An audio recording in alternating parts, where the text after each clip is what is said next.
안녕하세요. 30대 초반의 싱글남입니다. 얼마 전만 해도 저는 회사 다니기 정말 짜증이 났습니다. 경기도 어려워 다른 곳에 취직하기는 더욱 힘들어 골백 번 넘게 사직서만 쓰고 휴지통에 넣기를 반복하고 있는 요즘입니다.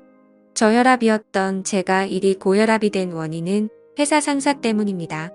여기서 직급을 차마 까갈릴 수가 없어 이렇게 상사라는 표현으로 대체하는 것을 너그러이 이해해 주시기 바랍니다. 상사가 짜증나는 이유는 대략 이렇습니다.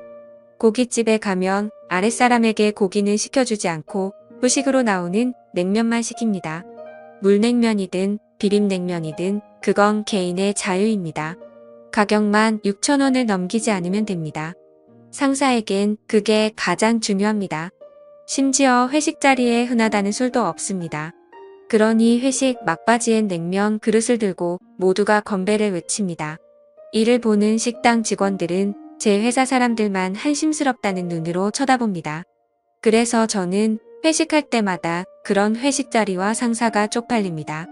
그래서 회식에 참여하기도 싫습니다. 상사는 워낙 짠돌이라 10만 원이 넘어가게끔 회식 비용을 사용하지 않습니다. 그렇게 근검절약해서 사용하고 남은 금액은 자신의 개인 비용으로 사용을 하죠. 그 개인 비용이 어디냐면 자신이 바람피우며 현재 만나고 있는 내연녀입니다. 내연녀와 마트에서 장보기 내연녀의 생활비 내연녀와의 데이트 비용으로 사용하는 것입니다. 또 늦은 새벽 문자를 보내 그날 있었던 일에 대한 트집을 잡습니다. 정작 어떠한 문제가 발생한 그 당시엔 많은 직원이 보는 그 앞이라 그런지 괜찮다며 다정하게 웃었던 양반이 아무도 없을 땐 헐크처럼 돌변합니다.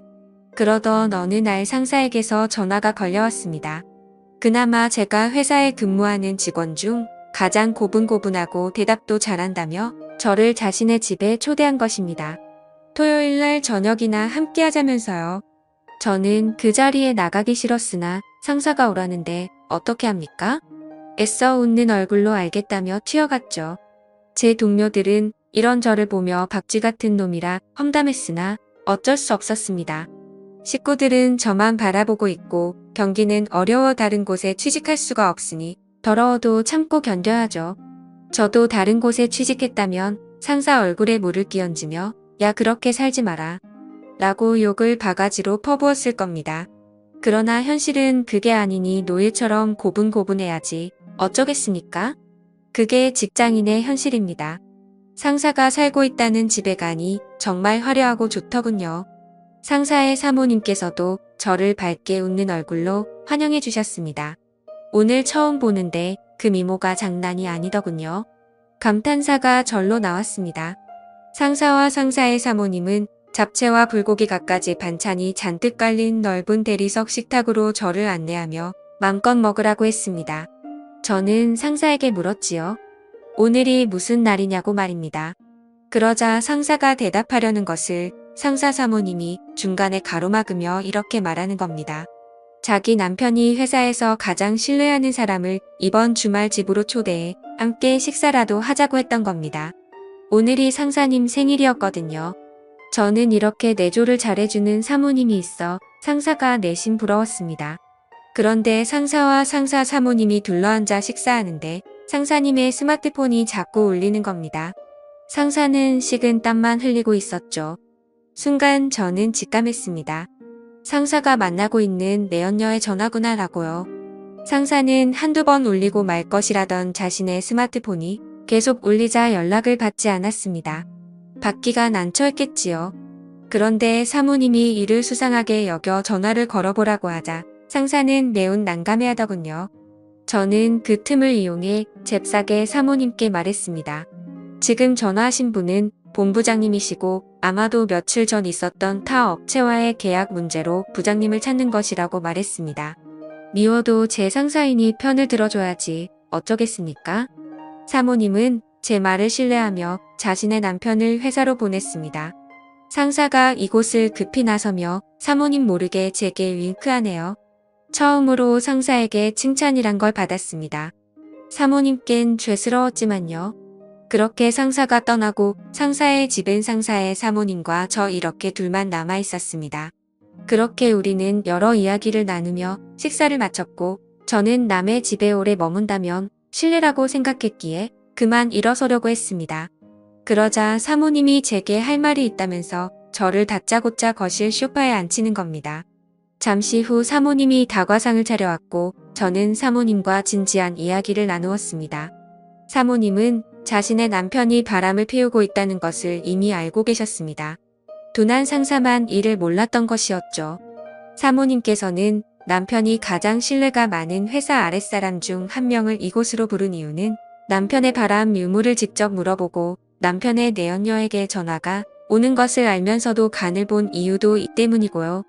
사모님의 머리가 비상하다는 것은 이때 알았습니다. 남편이 나쁜 놈이라는 것은 알고 있었으나 그런 사람이 신뢰하는 사람이라면 거짓말은 하지 않을 거라 확신해서랍니다. 그러니 저를 보며 이렇게 추궁했습니다. 지금 전부 다 알고 있습니다. 남편이 내연녀에게 전화가 오는 것을 지금 제 남편이 만나러 가는 사람은 회사 본부장이 아니고 그의 내연녀 맞죠? 라고 말입니다. 알고 있었지만 확실하게 알고 싶었나 봅니다. 저는 잠시 고민하다 사모님 얼굴을 보며 고개만 끄덕였습니다. 사모님은 제 손을 붙잡고선 거짓말하지 않고 솔직하게 얘기해줘서 고맙다고 하더군요. 그런데 사모님이 손을 붙잡는데 저도 모르게 갑자기 이상한 기분이 들더라고요. 예상 밖의 일이었습니다. 저는 잽싸게 사모님 손을 빼내고선 이러지 말라고 했습니다. 사모님은 의아스러운 표정으로 얼굴이 붉어진 채 어쩌지 못하는 저만 보더니 그때서야 이유를 알았는지 민망해 하셨습니다. 그렇게 서먹했을 때 상사에게서 문자가 왔습니다. 지금 나왔지? 전화할 수 있나? 라고 말입니다. 이를 보던 사모님은 이미 밖에 나왔고 집안에 사모님 혼자 계실 거라며 저는 집으로 가는 중이라고 둘러대라고 하셨습니다. 저는 상사에게 전화를 걸어 사모님이 시키는 대로 했습니다. 상사는 오늘 잘했다며 내일은 주말이니 푹 쉬고 월요일 날 회사에서 보자며 저와의 통화를 마쳤습니다. 그리고 사모님 폰으로 상사로부터 전화가 걸려왔습니다. 사모님에게 전화를 건 상사는 회사에 급한 일이 있어 오늘은 못 들어올 것 같다고 했죠. 사모님은 모든 것을 다 알면서도 아 그래? 라며 모른 척 수긍했습니다. 저와 사모님께 전화하며 둘러대기 바쁜 상사만 보니 참 부지런하다는 생각이 들었습니다. 회사에서는 그리 굼뜨고 게으른 양반이 말입니다. 저는 상사가 이해되질 않았습니다.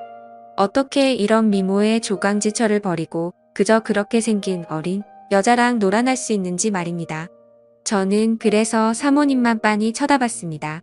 나이에 맞지 않게 어려 보이는 얼굴과 젊은 사람도 울고 갈 몸매는 어떻고 전체적으로 느껴지는 원숭미가 예술이었습니다. 상사와의 전화를 끝마친 사모님은 결국 제 앞에서 눈물만 터뜨리셨고 사모님은 제 앞에서 이런 추태를 보여 미안하다며 그만 가보라고 하셨습니다. 저는 차마 이곳에서 갈 길이 떨어지지 않았습니다. 남편이 어린 여자와 바람이 나서 혼자 이 넓은 집안에 있어야 하는데 어떻게 매정하게 나갈 수가 있었겠습니까? 저는 그런 사모님의 처지가 딱하게 여겨졌습니다. 게다가 사모님에겐 자식도 없었습니다. 상사와 사모님은 아이를 가질 수 없는 몸이었지요. 두 분 다 불임이었나 봅니다. 자세한 건 모르겠지만요. 사모님은 괜찮다며 어서 가보라는 말만 했습니다. 저는 그렇게 무거운 발걸음을 일으켜 현관으로 이동했습니다. 사모님이 뒤에서 저를 따라오며 훌쩍거리네요. 마음 같아서는 그 눈물을 닦아주고 싶지만 사모님이 제 안사람은 아니잖아요. 남의 여자에게 그러면 오해받을 수 있겠죠. 저는 현관문을 열고선 잠시 뒤돌아 사모님께 오늘 저녁 잘 먹었습니다. 라고 정중하게 고개 숙인 뒤 그 집에서 나왔습니다. 그러자 현관문 너머에서 점점 커지는 사모님의 울음소리가 제 귀에 선명하게 들려왔습니다. 차마 발길이 떨어지지 않았습니다. 저는 한참을 머뭇거리며 서 있다가 현관문을 급히 두드렸습니다. 사모님, 잠시 문 좀 열어주시겠어요? 제가 가방을 두고 나온 것 같습니다. 주저앉아 오셨던 사모님은 힘겹게 일어서 현관문을 열었고 저는 그런 사모님을 한참 동안 쳐다보았습니다. 아주 한참 동안이요. 사모님이 손등으로 눈물만 훔치며 의아스러운 얼굴로 왜 그러냐? 묻는데 저는 그런 사모님에게 제 마음 가는 대로 행동하고야 말았죠. 제가 왜 그랬는지 저도 잘 모르겠습니다. 사모님은 황당해하더니 제 뺨을 때렸죠. 그런데 뺨을 때리는 강도가 세질 않아서 그때 알았습니다. 아, 이 여자도 나를 원하고 있구나. 또 뭔가를 갈망하는 사모님의 눈빛도 저에게 확실하게 느꼈습니다. 그렇게 그날 저는 사모님과 누가 먼저라고 할 것도 없이 실수를 저지르고 말았던 거죠. 저도 그날은 상사와 마찬가지로 제 집에 들어가지 않았습니다. 다음 날 상사가 자신의 사무실로 저를 불렀습니다. 그리고서 저를 칭찬해 주었지요. 그 후로 저는 회사에서 상사에게 칭찬받으며 아주 편하게 일하고 있습니다. 그리고 상사가 집을 비울 때마다 사모님과 연인이 된 것처럼 즐거운 시간을 함께 보내며 사랑을 키워나가고 있네요. 알고 있습니다. 이러면 안 된다는 사실을 말입니다. 그래서 친구들에게 이를 하소연했습니다. 그런데 친구들 반응이 예외입니다. 남자라서 그런가 적잖게 공감하더군요. 걸리면 불륜이고 잘 넘어가면 사랑이라면서요. 저는 친구들 앞에서 마구 화를 쏟아내며 이런 나를 뜯어말려야 하는 것 아니냐고 따졌습니다. 친구들은 저를 이상하게 쳐다보며 그게 뭐가 나쁘냐고 말하네요. 저는 어처구니 없는 얼굴로 친구들과 함께 했던 그 술집에서 나오는데 때마침 사모님께서 급히 할 말이 있다며 전화를 하셨습니다. 저는 상사가 집에 있기에 사모님과 따로 밖에서 잠시 만났습니다. 사모님이 제게 이렇게 말하네요. 저의 아이를 가졌다고요. 저는 이 일로 고민하며 요즘 회사 일이 손에 잡히지 않았으나 상사는 자신의 아내가 늦은 나이에 임신해 너무나 기쁘다고 자랑했습니다. 그래서인지 몰라도 상사가 요즘 저를 비롯해서 회사 사람들에게 잘 대해줍니다. 회식할 때는 금액 상관 말고 고기든 술이든 얼마든지 시키라고 합니다. 아주 놀라운 발전이죠. 요즘 회사 내에서는 상사에 대한 평이 엄청납니다. 사람이 하루아침에 달라져도 엄청나게 좋은 쪽으로 달라졌다면서요. 그런데 저는 고민입니다. 일을 어떻게 할지요? 사모님은 이런 저를 보며 이 아이는 평생 자신과 자신 남편의 아이로 키울 생각이랍니다. 바람피운 남편에게 아내였던 자신이 처음이자 마지막으로 주는 천벌이라고 생각합니다. 그러니 저와는 위험한 사랑을 여기서 끝내고 저보고 이제 그만 만나자고 하네요. 제가 주었던 것은 사랑이 아니라 동정이었다면서요. 그런데 저는 자꾸만 그런 사모님이 눈에 밟힙니다. 애초에 시작하지를 말걸 왜 제가 사모님께 마음을 주었을까요? 그리고 그 아이는 왜 이런 불길한 마음을 주었을까요? 그리고 그 아이는 왜 이런 불행에 휩싸여야만 하는지 이 모든 게 제 탓인 것만 같아서 마음이 안 좋네요. 제가 어떻게 하는 게 좋을지 현명한 조언 댓글로 부탁드립니다. 지금까지 제 사연을 들어주셔서 감사드립니다. 구독과 좋아요 부탁드려요. 감사합니다.